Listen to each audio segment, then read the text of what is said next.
Você acha que os lobos que aparecem na Terra-média eram só animais? E se eu te dissesse que algumas dessas criaturas eram, na verdade, servos conscientes das trevas, possuídos por espíritos malignos e usados como armas por Sauron? Muito antes da Guerra do Anel, existia um lugar onde o terror tinha forma e presas. Hoje você vai descobrir a verdade sobre os lobisomens da Terra-média. E porque eles são muito mais assustadores do que qualquer criatura dos filmes.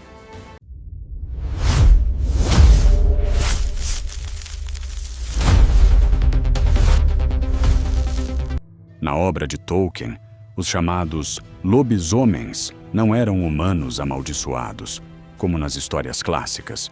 Eles eram criaturas totalmente diferentes, seres corrompidos, muitas vezes habitados por espíritos malignos, enviados diretamente pelo poder das trevas. Isso já muda completamente a forma como enxergamos essas criaturas. Esses seres aparecem principalmente nas histórias da Primeira Era, especialmente em O Silmarillion, onde são descritos como agentes diretos do mal. Eles não apenas caçavam, eles obedeciam. Eram inteligentes, organizados e, em muitos casos, guiados por uma vontade sombria maior. Ou seja, não estamos falando de bestas selvagens. Estamos falando de criaturas criadas ou corrompidas com propósito. E esse propósito estava diretamente ligado a um nome que você conhece muito bem: Sauron.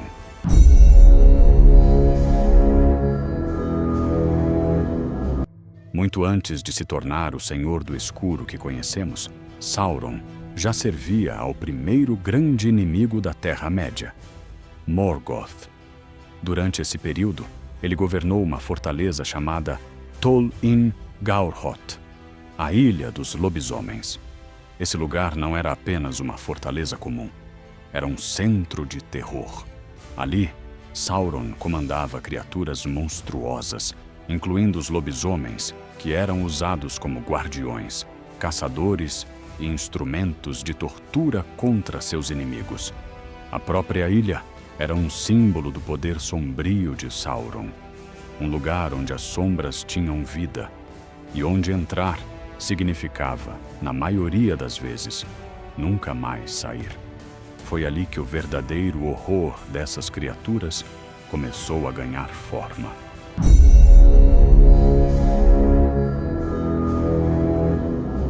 Uma das coisas mais perturbadoras sobre esses lobisomens é que muitos deles não eram apenas criaturas físicas. Eles eram, na verdade, corpos habitados por espíritos malignos, possivelmente Maiar corrompidos, assim como o próprio Sauron. Isso significa que essas criaturas tinham inteligência, intenção e até malícia. Elas não apenas atacavam, elas caçavam estrategicamente, obedecendo ordens e executando planos sombrios. Esse detalhe muda tudo, porque agora não estamos falando de monstros irracionais, mas de agentes conscientes do mal. Criaturas que sabiam exatamente o que estavam fazendo e que existiam apenas para espalhar terror.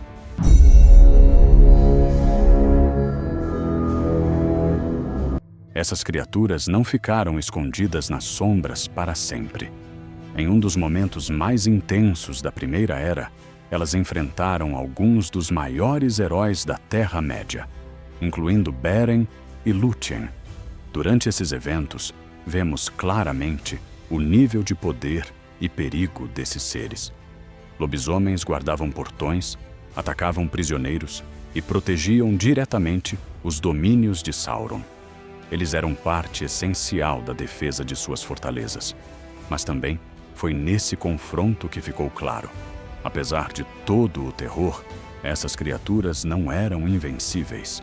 Ainda assim, cada encontro com elas era uma luta contra algo muito mais profundo do que carne e presas. Era uma luta contra a própria escuridão.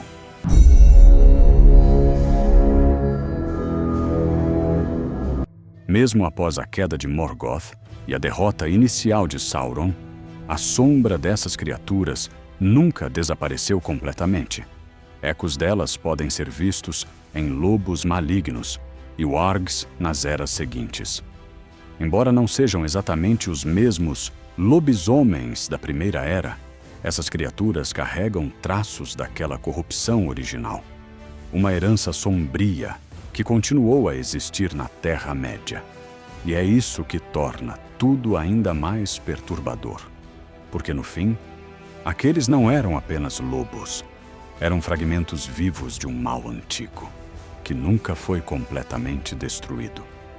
Agora me diz, você já conhecia essa parte sombria da Terra-média? Se você curte esse tipo de conteúdo profundo sobre o universo de Tolkien, já deixa o like e se inscreve no canal, porque tem muito mais história escondida que os filmes nunca mostraram. E comenta aqui embaixo, qual criatura da Terra-média você quer ver no próximo vídeo? Porque acredite, ainda tem muita coisa sombria que pouca gente conhece.